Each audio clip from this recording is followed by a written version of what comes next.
Good morning, everyone, and welcome back to Craft Eccentricity. And if the volume sounded a bit weird there, it's because I was turning it up, so I do apologise. So today I'm up with a Panalisa project share, and I've done two things and used one of the dies twice. But before I go off on that, and before I forget, I just wanted to share this with you. This is a silicone Ziploc bag, and I actually got 10 of these from AliExpress, and these ones are the gallon size, which are the biggest ones. And the reason I got them, obviously you can use them for food and what have you in the kitchen, and you can freeze them and microwave them. And no, I'm not doing a cookery channel, but because they are, you know, real tightly closed, and because they're silicone, you can actually store like your pots of gesso or your paper clay or your actual clay, your Fimo, stuff like that. And then just stick it in a box or a drawer or something, and it's going to stay nice and fresh. So basically, that's why I wanted to share that with you. So these are silicone, well, they're not Ziploc because you've got the zip, haven't you? But they do open and close really, really easily. You can see that. And they're really thick quality. I was quite surprised when they arrived because they've got the 1/4 inch weld all around them. And if you look, it's a double weld. It's welded there and it's welded there.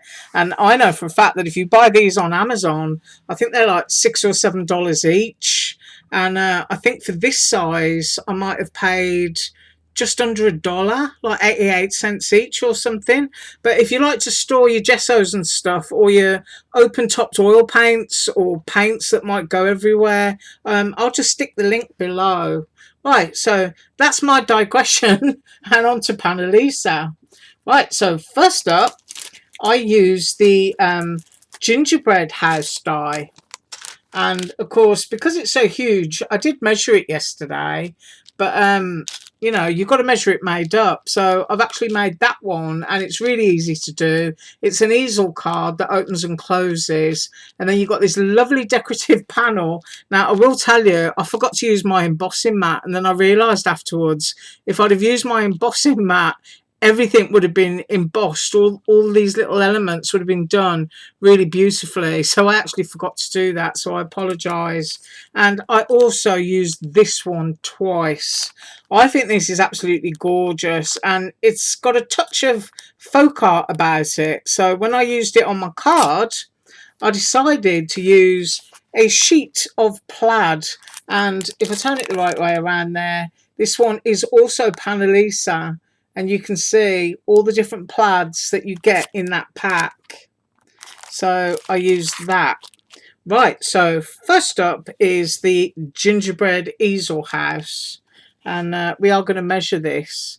And so because I've got my camera dropped right down so you can see it, we'll start here.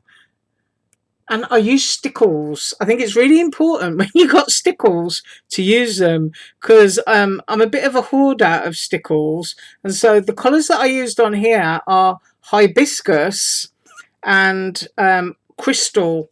And I managed to virtually use all of my crystal now. So I'm going to be able to buy some more.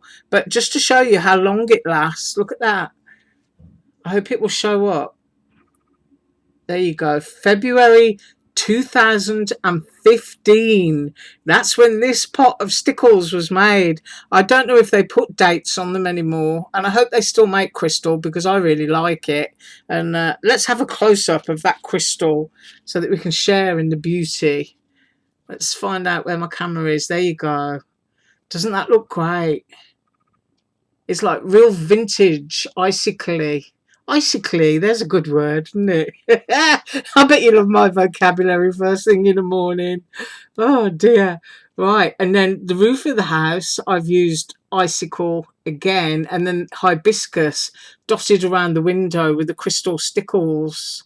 And then I did my bit on the windows because I just thought it was lovely. So you got the canes, and I did my swirly bits and put some pink in there as well.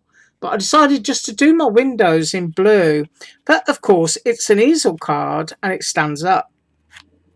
So I use that die to create the stand. Because of course, when you're standing up an easel, you need a stop for it. That's what it looks like from the side, and that's what it looks like on the back. Really, really easy to make. I just love it. So let's measure it. Let's fold it down because it folds down to go into an envelope. And I'm just dragging around my table here, and I've got my Shelley ruler. I hope you're watching, Shelley. Right, we are, when complete, 5 3/4 inches.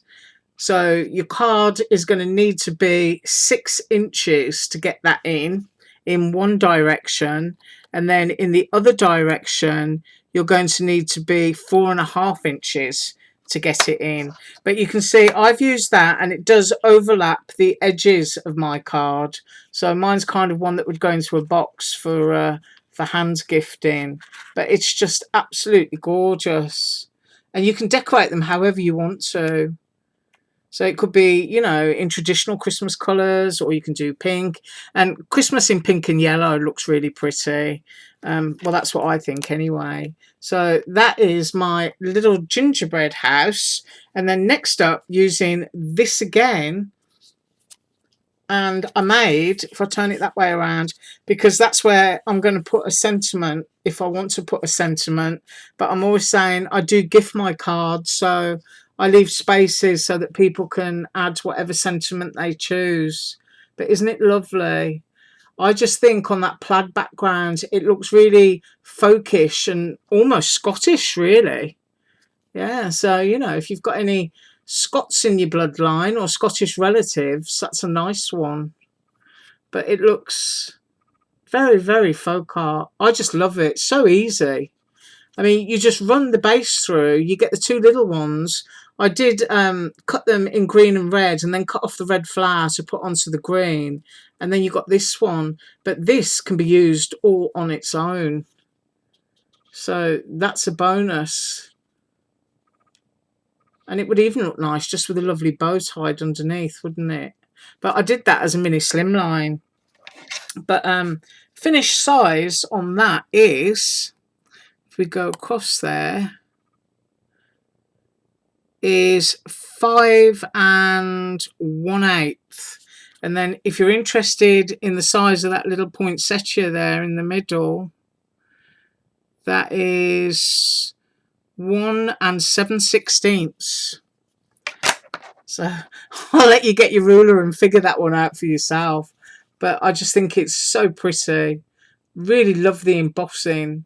And as I said, I just think it looks very folkish, very folk art.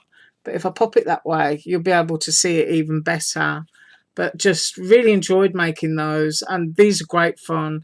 I bet if you cut a few of these out and let your children put them together, you know, they'd have all sorts of fun putting little elves or Santa Claus in the window, or, you know, Rudolph poking out through the door or something. But just really lovely. Right, I thank you so much for joining me today.